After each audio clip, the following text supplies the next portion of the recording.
السلام علیکم۔ اسلامک بیانات حاصل کرنے کے لیے ہمارے چینل کو سبسکرائب کریں، شکریہ۔ لوگوں سے عزتیں تلاش کرتے ہو تو وہ کیا تمہیں عزت دیں گے؟ وہ تو کل اچھا کہتے ہیں، پرسوں برا کہنے لگ جاتے ہیں۔ لوگوں کے سامنے گڈ بک میں آنا چاہو گے تو وہ تو سویرے تمہارے بارے میں کچھ کہیں گے، شام کچھ اور کہیں گے۔ اپنی روحانی زندگی آباد کریں، اپنے مسلح کو وقت دیں، اور دنیا سے چھپ کر اس موبائل کو بند کر کے اور اپنے آپ سے بھی چھپ کے اور تنہا ہو کے چھپا کے سارا کچھ اپنے آنسو اپنے رب کی بارگاہ میں پیش کریں، اس کے حضور حاضری دیں۔ سنو نا ترمذی کی حدیث، اور اسے یاد رکھنا، نبی پاک علیہ السلام نے فرمایا اپنے دکھ لوگوں کے سامنے نہ بیان کرنا، سیٹھوں نوابوں کو نہ بتاتے پھرنا، دنیا داروں کے سامنے جا کے نہ رونا کہ میں تکلیف میں ہوں۔ فرمایا اگر دنیا داروں کو دکھ بتاؤ گے رب تمہیں کبھی غنی نہیں کرے گا۔ اور لوگ ہیں کہ الٹا مذاق اڑائیں گے آپ کی، جس سے بڑی پکی یاری ہے نا، پکی، وہ تب تک پکی ہے جب تک آپ نے 50,000 مانگا نہیں، اور جس وقت آپ نے کہہ دیا کہ میں مجبور ہوں میری مدد کر، تو پھر ختم ہو گئی دوستی۔ لوگوں کی تعلقات آپ کے ساتھ تب تک ہیں جب تک آپ ان سے کوئی ضرورت وابستہ نہیں کرتے۔ کریم محبوب فرمانے لگے بندوں کے سامنے دکھ نہ بیان کرنا، اللہ تجھے کبھی غنی نہیں کرے گا۔ تو اپنے دکھ اپنے رب کو بتا، تو دعائیں مانگ، تو اس کی بارگاہ میں حاضر ہو، تو اس کے حضور عرض کر۔ فرمایا اپنے دکھ اپنے رب کو بتا، وہ جلدی کرے یا دیر سے کرے تجھے ساری دنیا سے بے نیاز کر دے گا، تجھے کسی کا محتاج نہیں رہنے دے گا۔ اپنے مسلح کو، اپنی دعاؤں، ایک بزرگ فرماتے ہیں میں نے دعا مانگنے کا طریقہ اپنی بیوی سے سیکھا۔ دعا مانگنے کا طریقہ اپنی، سیکھنے والے تو اپنے بچوں سے بھی سیکھ لیتے ہیں، سیکھنے والے تو ہر ایک سے سیکھتے ہیں۔ وہ کہتے ہیں میں نے دعا مانگنے کا سلیقہ اپنی بیوی سے سیکھا ہے۔ حضرت وہ کس طرح؟ فرمانے لگے میری بیوی نے نا مجھے کوئی کام بتایا، کچھ پیسوں کی ضرورت کے لیے کہا، تو میں نے اسے کہا کہ بھئی ابھی میرے پاس نہیں ہے، کچھ دنوں میں آتے ہیں تو میں دے دوں گا۔ عورتوں کی عادت ہوتی ہے وہ بار بار یاد کراتی ہیں، 2-4 دنوں کے بعد پھر اس نے کہا حضرت وہ میں نے کہا تھا کچھ پیسے، میں نے اسے کہا کہ ابھی میرے پاس نہیں ہے، کچھ دنوں میں ملتے ہیں تو میں تمہیں دے دوں گا۔ اس نے کچھ دنوں کے بعد پھر کہا حضور وہ میں نے کچھ پیسے کہے تھے۔ فرماتے میں نے ڈانٹ دیا، میں نے کہا کہ کیا تو روز مجھے شرمندہ کرتی ہے، کہا نا میرے پاس نہیں ہے، ہوں گے تو دے دوں گا، تو روز یاد کراتی ہے۔ فرماتے ہیں اس نے پہلے تو میری ڈانٹ کو سہا، پھر میرے سخت جملوں نے اس کی آنکھوں میں آنسو پیدا کر دیے، پھر اس نے اپنے آنچل میں اپنے اس دکھ کو سمیٹا، اور پھر اس نے ایک جملہ کہا تو میں رو پڑا، اور مجھے اپنے رب سے مانگنے کا طریقہ آ گیا۔ مجھے کہنے لگی حضرت جی آپ نے ڈانٹ دیا میں نے سہ لیا، پر آپ ہی میرے شوہر ہیں، بتائیں نا آپ سے نہ کہوں تو میں کس سے جا کے کہوں۔ فرماتے ہیں میں رو پڑا، اور میں کھل کے رویا، اور میں تڑپ کے رویا، اور پھر میری سسکیاں بند گئیں۔ تو مجھے کہنے لگی آپ کو کیا ہوا؟ میں نے کہا مجھے بھی دعا مانگنی آ گئی ہے، جب میں اسے کہوں گا نا اللہ تو ہی میرا رب ہے، میں تجھ سے نہ کہوں تو میں کس سے جا کے کہوں؟ میں کیوں کسی بندے سے سوال کروں؟ میں کیوں کسی دنیا دار سے کہوں؟ میں تیرے بندوں کا، نیک بندوں کا وسیلہ لے کے، تیرے محبوب کی غلامی لے کے تیری بارگاہ میں آئیں، تجھ سے نہ مانگوں تو کس سے مانگوں؟ سمجھ آ گئی ہے؟ جب میں اس رنگ میں مانگوں گا تو پھر رب میرے اوپر بڑا ہی فضل فرمائے گا، وہ میرے اوپر بڑی رحمت کرے گا، وہ میرے لیے آسانیاں کرے گا۔ عزیز دوستو، ہم اس طرح کرنے لگ گئے ہیں کہ ہم نے نا اپنے تعلقات پر اعتماد کرنا شروع کر دیا ہے۔ میرے تعلقات بہت ہیں، ہم نے اپنی دولت پر اعتماد کرنا شروع کر دیا ہے، میرے پاس دولت بہت ہے۔ ہم نے اپنے علم پر، اپنی شہرت پر اعتماد کرنا شروع کر دیا ہے کہ میرے پاس فلاں چیز بہت ہے۔ یاد رکھنا جب بے نیاز اپنی صفت بے نیازی دکھاتا ہے تو بڑی بڑی دولتوں والے مجبور نظر آتے ہیں۔ بھائیو جب انسان کا رشتہ اپنے مالک کے ساتھ ہوتا ہے پھر تو غم بھی کچھ نہیں کہتے، پریشانیاں بھی کچھ نہیں کہتی، پھر تو زندگی صبر والی، پھر تو زندگی توکل والی، پھر تو زندگی بھروسے والی، پھر انسان اپنے آپ کو رسوا نہیں کرتا، دنیا داروں سے امیدیں اس کی ختم ہو جاتی، امیدیں اللہ رسول سے لگا لیتا ہے، مضبوط ہو جاتا ہے، مضبوط، طاقتور ہو جاتا ہے، خوددار ہو جاتا ہے، باوقار باعزت ہو جاتا ہے۔ حضرت بہلول دانا رحمۃ اللہ علیہ بیٹھے تھے تو ہارون رشید حج کر کے آ رہا تھا، تو رستے میں حضرت شیخ سے ملاقات ہو گئی، تو السلام علیکم کے بعد کہنے لگا حضور کوئی حکم ہو تو بتائیے گا۔ تو حضرت بہلول دانا فرمانے لگے تیرا رب کون ہے؟ اس نے کہا اللہ۔ تو فرمایا میرا کون ہے؟ کہا اللہ۔ فرمانے لگے تو بڑا ہی بیوقوف ہے، کیا تو یہ سمجھتا ہے کہ رب ہارون رشید کو تو دے گا اور بہلول دانا کو بھول جائے گا؟ تیرا بھی وہی رب ہے، میرا بھی وہی رب ہے، اس نے اگر تجھے دے کے آزمایا ہے تو ہو سکتا ہے مجھے نہ دے کے آزما رہا ہو، جب اس کی حکمت کے تقاضے ہوں گے تو عطا کرے گا اور دے گا، تو جا اپنا کام کر۔ بھائی اپنی روحانی زندگی، اپنی عبادات، اپنے وظائف، اپنے روزمرہ کے معاملات، اپنی دعائیں، اپنا استغفار، دیکھو کوئی مشکل کام تو نہیں، 2 رکوع ہیں سورہ واقعہ کی اگر رات کو پڑھ لی جائے تو۔ میں کس طرح یہ بات بیان کروں کہ تعویذ بانٹنا آسان ہے اور وظیفہ بتانا مشکل ہے؟ سارا دن تعویذ بانٹیں تو لوگ لینے کو تیار ہیں، اور اگر آپ وظیفہ بتائیں تو کہتے ہیں تو مشکل کام ہے۔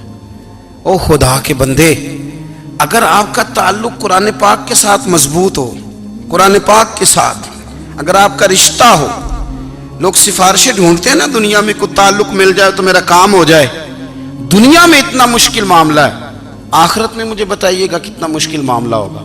میرے نبی پاک صلی اللہ تعالی علیہ وسلم نے فرمایا جو لوگ سورہ ملک پڑھا کرتے تھے نا، سورہ ملک، یہ سورت ملک قیامت میں ان کی سفارش کرے گی، اور اس طرح کرے گی کہ کہے گی اے اللہ یہاں اس بندے کو جنت میں داخل کر دے یا مجھے قرآن پاک سے علیحدہ کر دے، تو رب فرمائے گا جا اس کا دامن تھام کے اسے جنت تک پہنچایا۔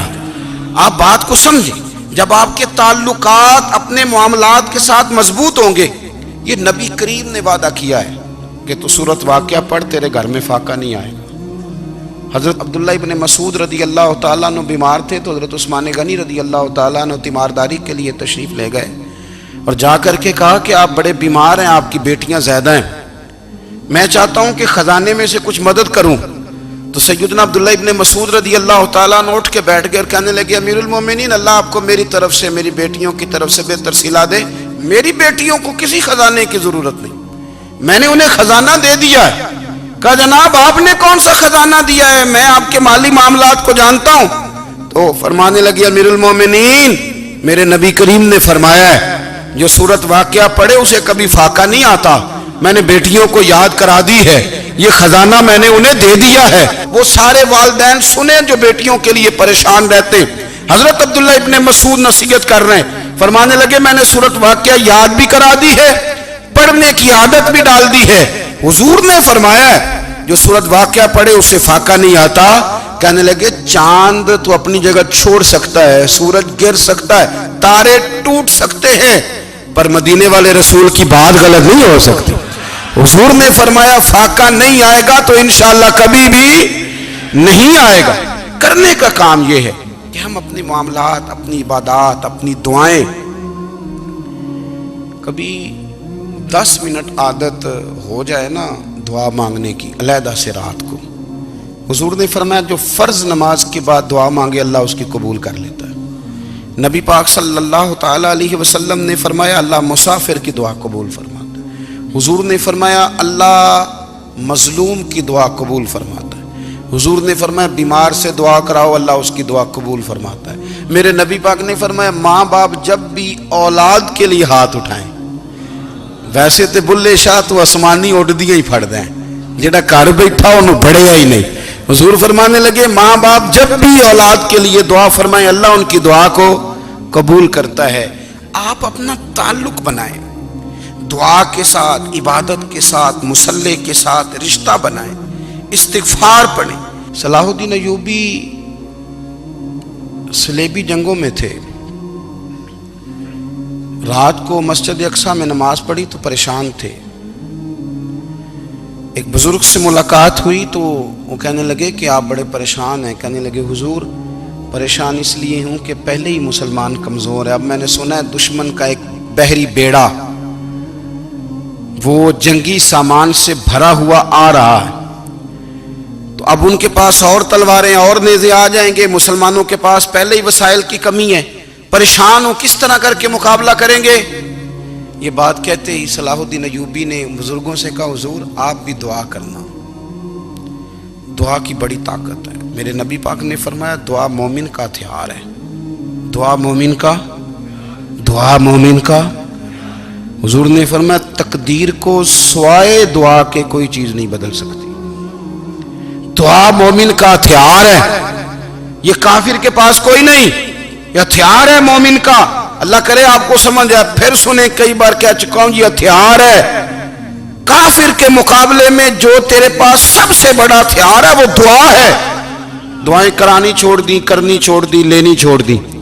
حضرت سیدنا انس بن مالک رضی اللہ تعالیٰ عنہ فرمایا کرتے تھے میں نے وہ رنگ دیکھا ہے جب حضور دعا مانگتے تھے اور حضور کی مقدس آنکھوں میں آنسو بھی ساتھ ہی بہا کرتے تھے، میں نے وہ انداز دیکھا ہے۔ تو صلاح الدین ایوبی بزرگ سے کہنے لگے آپ بھی دعا کیجیے، اور خود رونے لگے اور سر سجدے میں رکھ کے رونے لگے، اور عشاء سے لے کر فجر تک روئے، خوب روئے۔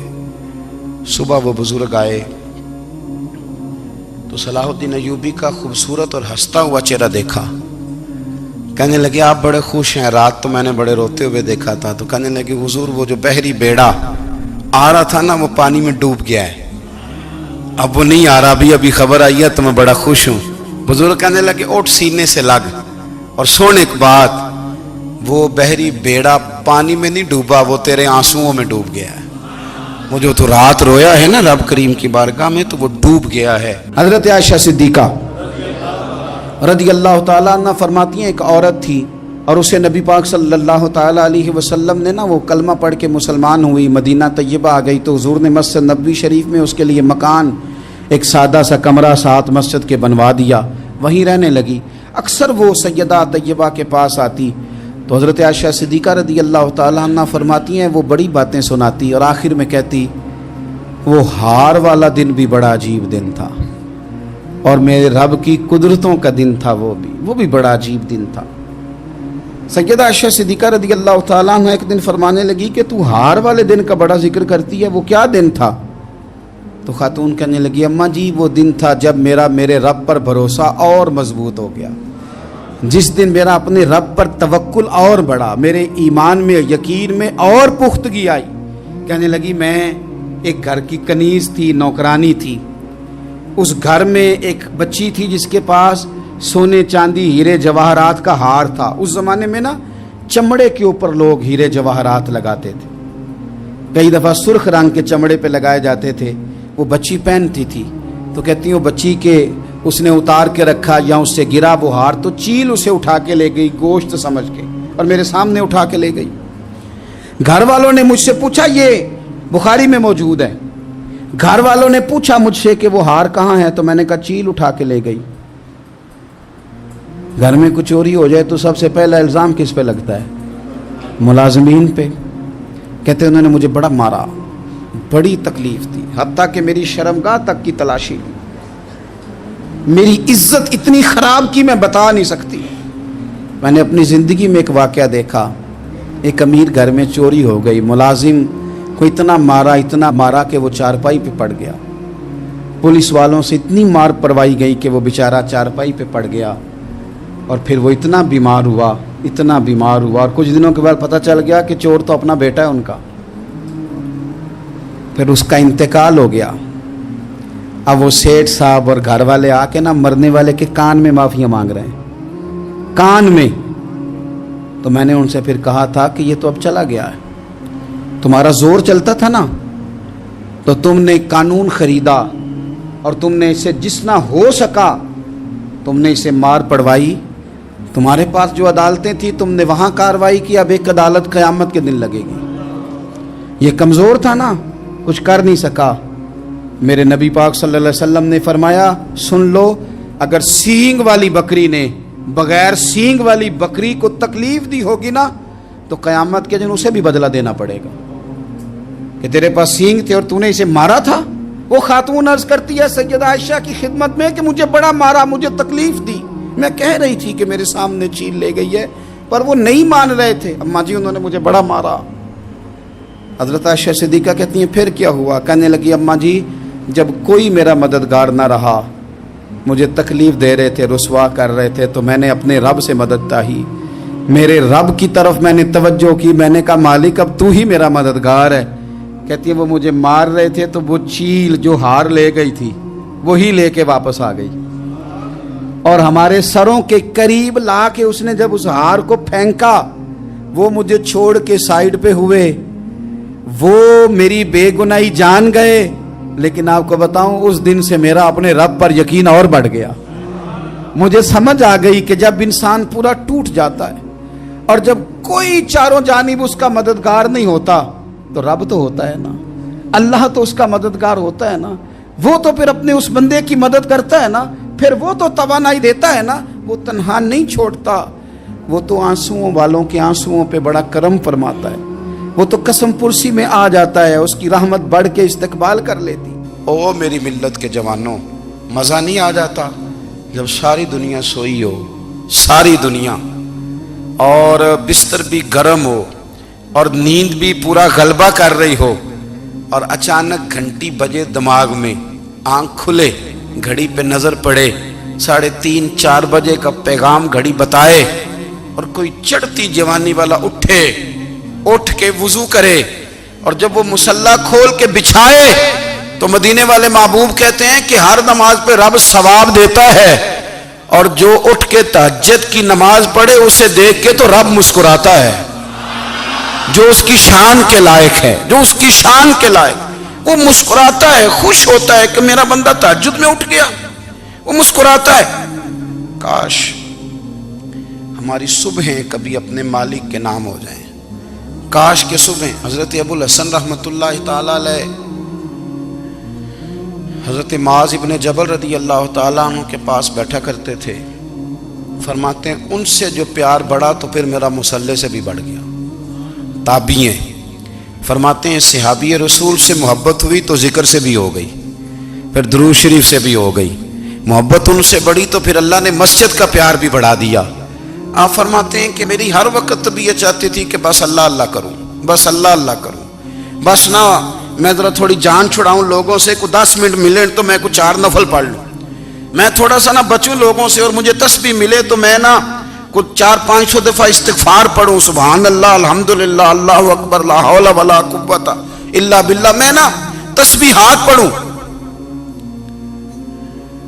فرماتے ہیں کہ بچے تھے گھر میں 6-7، غربت تھی، کام ملتا کوئی نہیں تھا، اور میں کام چور نہیں تھا، کام ڈھونڈتا تھا، پر اللہ کی قدرت کے کام نہیں ملتا تھا۔ فرماتے ہیں کہ میں نے ایک دن اپنی اہلیہ سے کہا کہ آج میں پھر جاتا ہوں کام ڈھونڈنے، تو میری بیوی بڑی فرما بردار تھی، پر اس دن نہ غربت کے ہاتھوں تنگ آ کے کہنے لگی آج نانا کوئی تو چیز لے کے آیا، تو مجھ سے بچوں کی بھوک نہیں دیکھی جاتی ہے، سب روگاں دا روگ محمد جس دا نام غریبی، کنڈ بلا کے لنگ جاندے نہیں دوست یار قریبی، آج نہ کچھ لے کے آیا تو میں بچے لے کے میکے چلی جاؤں گی۔